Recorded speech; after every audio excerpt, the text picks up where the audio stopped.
Wah, sangat menarik ya tadi Pak, sedikit penjelasan tentang perubahan undang-undang KUP di undang-undang HPP ini Pak.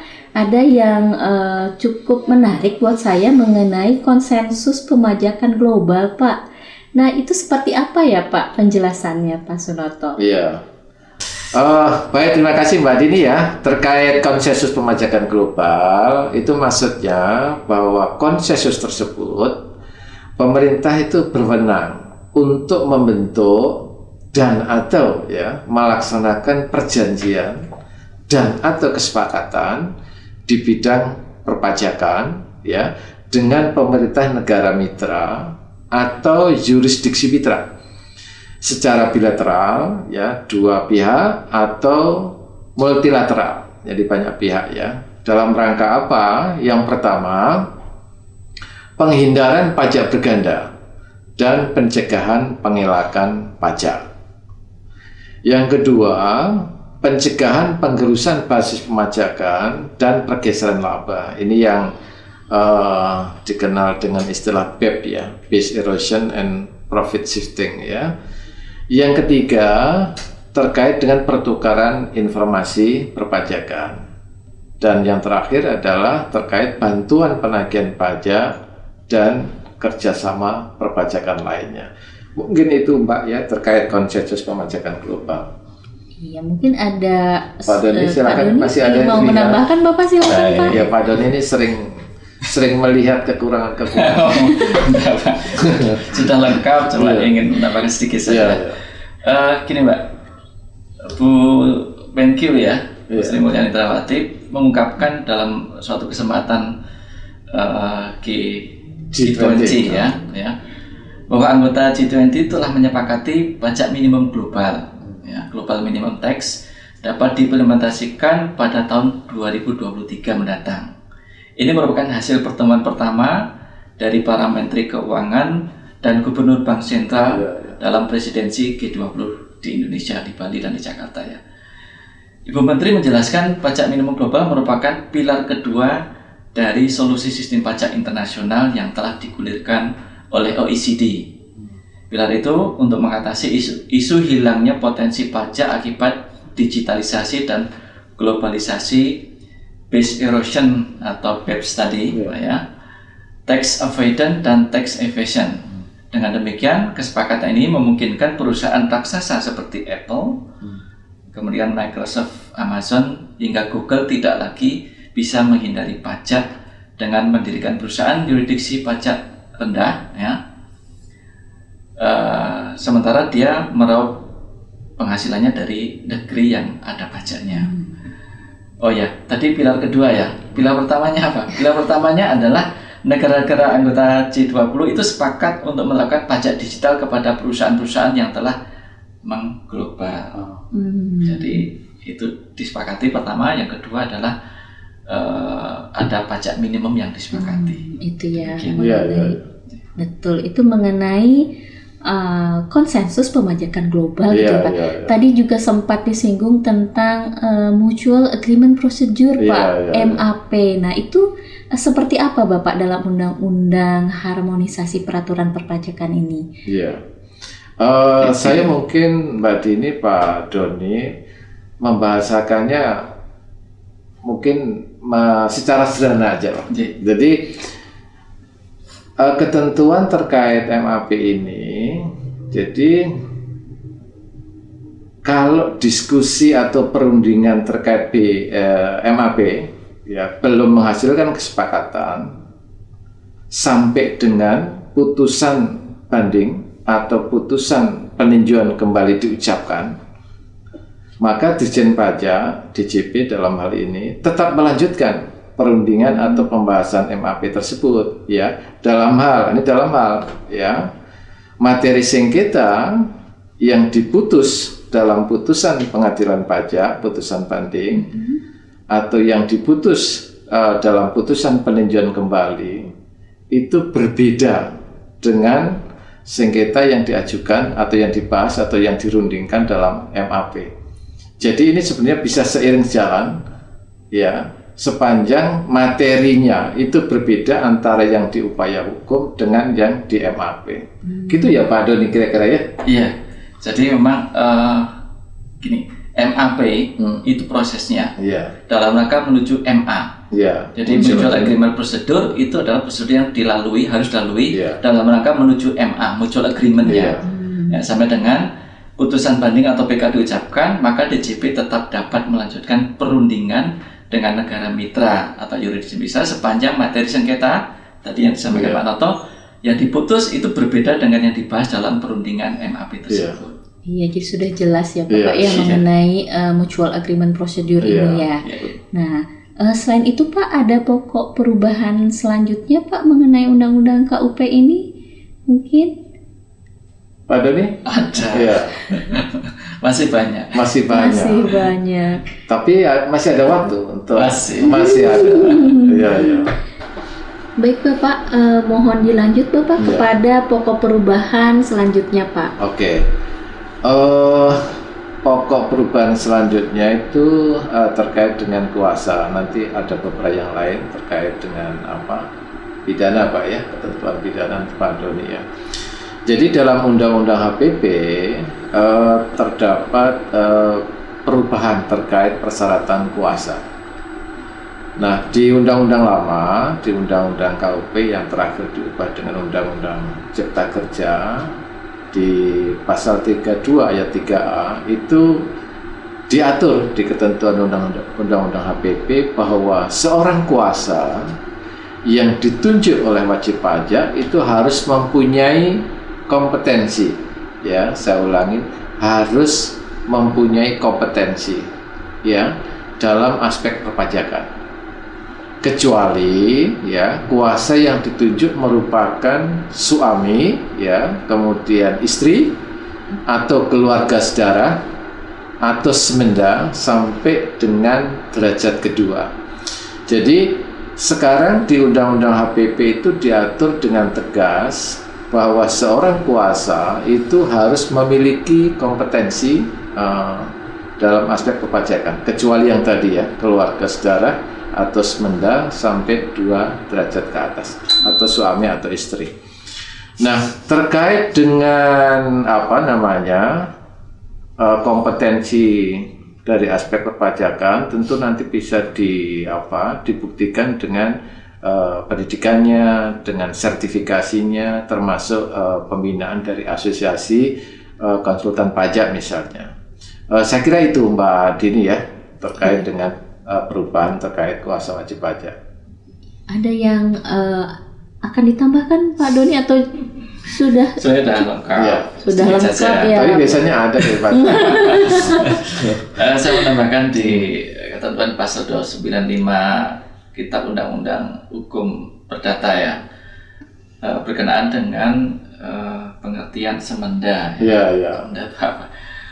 Jadi semenda itu diatur sebagai kekeluargaan semenda adalah suatu pertalian kekeluargaan karena perkawinan, ya, yaitu pertalian antara salah seorang dari suami, istri, dan keluarga saudara dari pihak lain. Kira-kira seperti itu. Kalau misalnya saudara itu ayah, ibu kita, kakek kita, ya, nenek kita, kemudian anak-anak kita itu adalah saudara. Kalau misalnya saya ya dengan ibu mertua atau pihak mertua itu berarti semenda, orang tua semenda.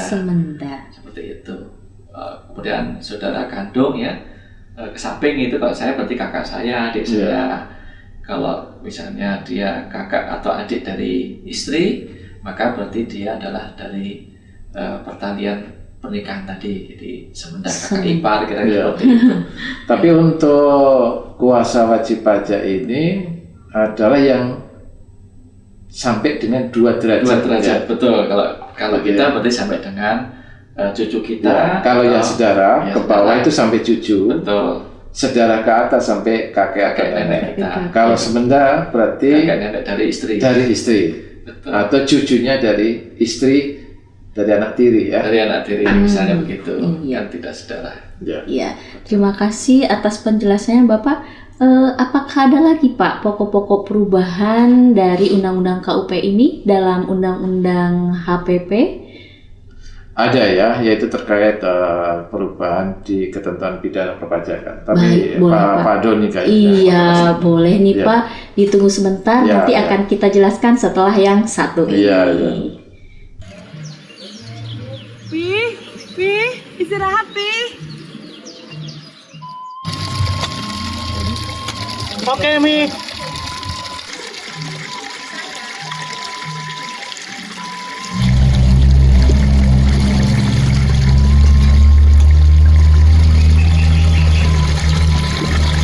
Pi, pajak warung ini udah dibayar belum ya Pi ya? Aduh, lupa. Tenang, Mi. ID billing. Bisa membayar dengan online. Ini udah kan? Tapi hebat, aku puas deh.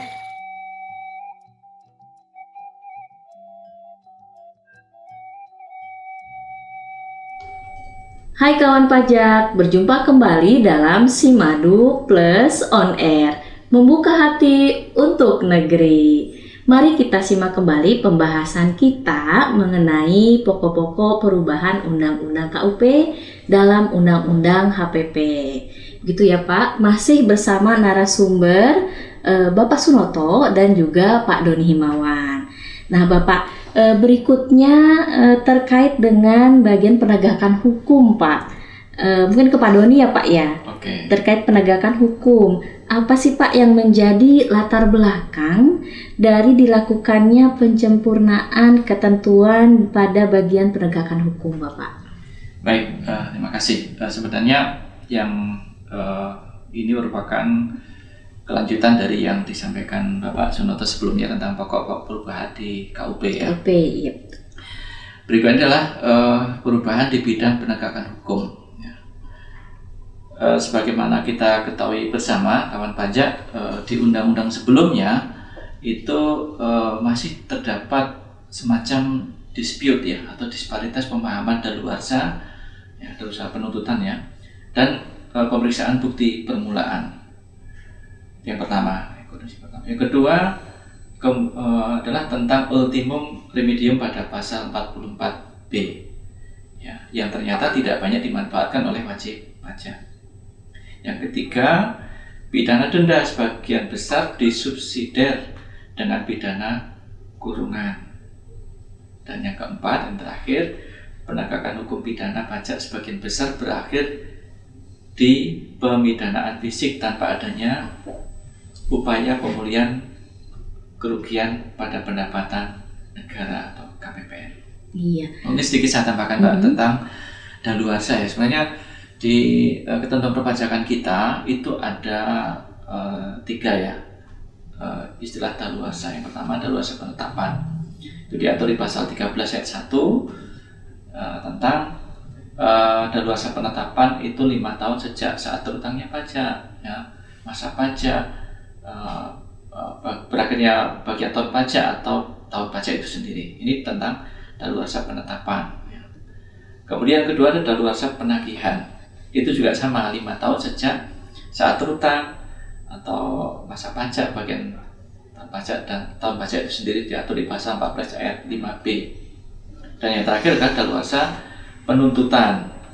Berapa? Yaitu 10 tahun sejak saat terutang, masa pajak ya, kemudian bagian tahun pajak dan tahun pajak itu sendiri. Diatur di pasal 40 ya. Di pasal 44B yang tadi saya sebutkan mengatur tentang peluang wajib pajak selaku tersangka ya, atau terdakwa. Apakah sama tersangka dan terdakwa? Tergantung konteksnya ya. Ketika suatu perkara sudah diserahkan ke penuntutan ya di kejaksaan, maka dia tersangka, dan ketika oleh jaksa penuntut itu sudah dilimpahkan ke pengadilan, maka dia sebagai terdakwa ya. Saya ulangi lagi ya, di pasal 44B mengatur tentang peluang wajib pajak selaku tersangka ataupun terdakwa untuk mendapatkan kesempatan penghentian penyidikan atau hak penuntutan tanpa penjatuhan pidana penjara apabila yang bersangkutan bersedia atau telah melunasi pokok pajak disertai dengan sanksi sesuai dengan ketentuan yang berlaku. Di sebelumnya tidak ada, Mbak. Dia hanya sampai kepada penghentian penyidikan. Kesempatan dia tidak diatur ketika sudah dilimpahkan ke majelis yang akan mengadili di persidangan, itu sudah tidak ada. Kalau sekarang masih terbuka sampai dengan majelis hakim menjelang ketok palu pun dia masih berikan kesempatan untuk melakukan penyelesaian, karena tujuannya adalah pemulihan pada kerugian pada pendapatan negara tadi. Itu tentang tadi penegakan hukum. Kemudian perubahannya seperti apa ya tadi? Betul Bapak, perubahannya seperti apa tuh Pak? Tentang daluarsa penuntutan ya, ini adalah dalam rangka menyelaraskan daluarsa penuntutan antara di batang tubuh dengan di penjelasannya ya, yang menegaskan bahwa di penjelasan di penuntutan adalah penyampaian SPDP, surat pemberitahuan dimulainya penyidikan ya. Jadi SPDP ini diberitahukan kepada dua pihak, yaitu kepada Polri dan kepada yang bersangkutan ya, SPRIN kalau dalam bahasa yang populer ya, SPRIN. Jadi seperti itu. Yang kedua tentang pemeriksaan bukti permulaan di pasal 43A ya, menegaskan di batang tubuh bahwa pemeriksaan bukti permulaan dilaksanakan oleh penyidik pajak ya, PPNS di lingkungan Direktorat Jenderal Pajak, dengan memperluas sumber pemeriksaan bukti permulaan di penjelasan dari hanya semula dari kegiatan intelijen ya, menjadi kegiatan intelijen dan atau kegiatan lainnya, dan menegaskan di penjelasan bahwa pemeriksaan bukti permulaan mempunyai tujuan dan kedudukan yang sama dengan penyelidikan sebagaimana dikenal dalam Kitab Undang-Undang Hukum Acara Pidana atau KUHP ya. Ini diatur di pasal 40 ya. Tindak pidana di bidang perpajakan tidak dapat dilakukan penuntutan setelah lampau 10 tahun sejak saat terutangnya pajak atau berakhirnya masa pajak ya, berakhirnya bagian tahun pajak atau berakhirnya tahun pajak yang bersangkutan, dengan penjelasan yang dimaksud dengan penuntutan adalah penyampaian surat pemberitahuan dimulainya penyidikan tadi ya, SPDP tadi ya, kepada penuntut umum melalui penyidik pejabat Kepolisian Negara Republik Indonesia dan atau kepada terlapor.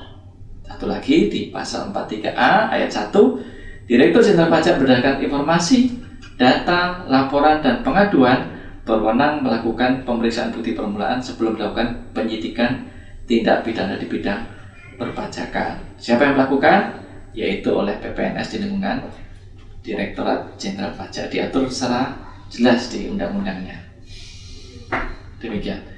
Ada tambahnya lagi, Mbak? Kan itu. Baik, tambahannya. Layarnya, kan? Iya betul. Tambahannya apa itu Bapak? Betul. Kemudian yang ketiga ya, di ketentuan sebelumnya itu tidak ada wewenang sita atau blokir aset ya. Di pasal 44 ayat 2 menjadi menambahkan wewenang penyidik pajak untuk melakukan pemblokiran dan atau penyitaan aset sebagai jaminan pemulihan kerugian pada pendapatan negara ya.